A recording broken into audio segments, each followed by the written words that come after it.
So yun mga tol, mapagpalang araw po sa inyong lahat guys, no.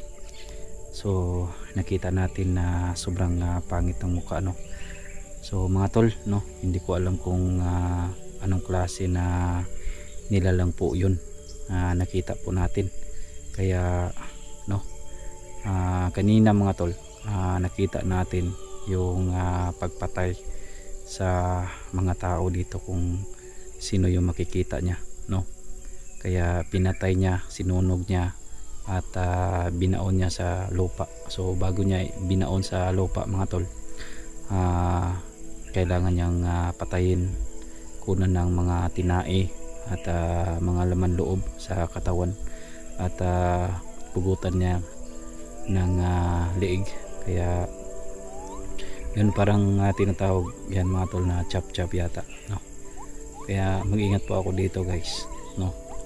Pagka bukas mga tol, no, kailangan kong tawagan yung mga kasamahan ko, kasi o kaya mamaya, no. So kailangan ko silang tawagan. So ilang beses po at tayo nga tumawag sa kanila, pero wala talaga, hindi talaga sila makontak. So hindi ko alam, i-try ko si mga tol, yung kaibigan ko na si John Lawrence, baka magkita po kami, no. Baka kaya natin makontak. So tawagan natin mamaya, no.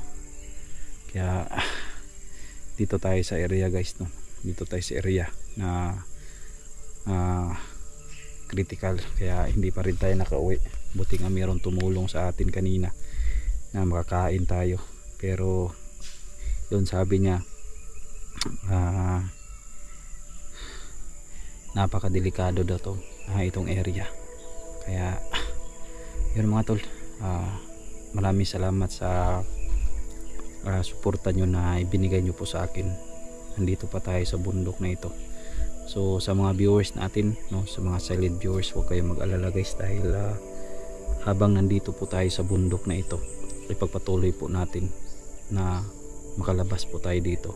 At sana guys, sa ating pag-upload na video, suportahan nyo po ako mga tol sa aking paglalakbay dito sa pinakamalaking bundok na ito. Kaya mga tol, mga silent viewers, supporters natin, maraming salamat. Lalong laro na special shoutout muna tayo guys, no, habang dito tayo sa ibaba guys. So malayo tayo sa area, so malayo tayo sa critical na area. So yun mga tol, mega love shoutout nga pala kay Ate Linda Cortez, Ate Elsa, Ate Elena Hernandez, Ate Tarsila, ayan, Auntie Ima, kay Jennifer, ayan, Jennifer Yano, mega love shoutout, and kay Christopher, ayan, mega love shoutout sa inyo dyan. So sa lahat ng patuloy na sumusuporta sa ating YouTube channel, so mega love shoutout sa inyo. So yan, mag-ingat lang po kayo palagi dyan, lalong lalo na sa ating mga OFW nakasubaybay sa ating paglalakbay sa napakalaking bundok na ito. So sana hindi kayo magsawa sa ating paglalakbay dito sa kabundukan na to. Pagdasal nyo po ako mga tol na makauwi po tayo ng buhay, at kailangan natin na magpakatatag dito sa area na ito. Sa mga basher ko dyan, so okay, mag-alala mga tol, habang buhay po tayo, alam nyo na kung sakripisyo natin dito sa kabundukan na ito. Kaya yun mga tol, dito na lang itong video. Pagpatuloy natin sa paglalakbay doon sa area na makalabas tayo. Yung hinihiling ko po sa inyo mga tol, yung pagdadasal, at yun lahat, pagdadasal nyo po sa akin dito na walang mangyari, at hindi tayo makagat ng ahas, hindi tayo maka-encounter ng mga kahit anong mga nilalang dito. So yun mga tol, DJ Cruz TV Adventure, please support, like and subscribe para updated kayo. So hindi natin to patagalin pa, medyo mahaba natin yung intro natin. Basta meron tayong nakita na kakaibang nilalang mga tol, no. Kaya naghanap ako ng alternatibong shortcutanan para makaiwas po tayo sa sobrang pangit ng mukha guys. So hindi ko alam, parang nang dati mga tol, nakakita po ako ng wrong turn, pero kaya mga tol, on the spot na nakita ko talaga sobrang pangit ang mukha. So nakita natin, no, bawat tao na makita niya, pinatay niya, at saka yun, kunin niya ng mga laman loob sa katawan. Kaya yung iba binaon niya sa lupa. Yun mga tol, no, ipagpatuloy natin to hanggat makalabas po tayo dito. Yun mga tol, maraming salamat sa inyong suporta sa akin, DJ Cus TV. Tayo na.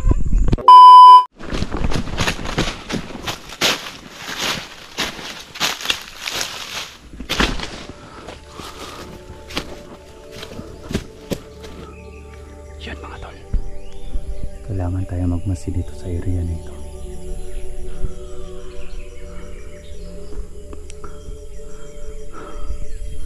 Yan mga tol, no, napakalawak itong area guys. Meron tayong mga nakitang kampo dyan sa ibabaw.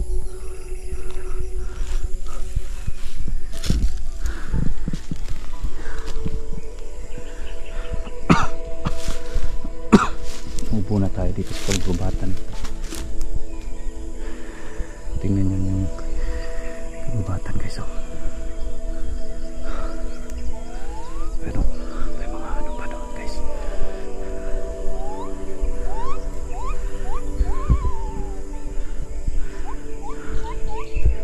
Medyo makulimlim na po yung kalangitan guys. Nakikita natin tayo guys, oh. Walang katotao dito guys, wala kayong marinig dito guys.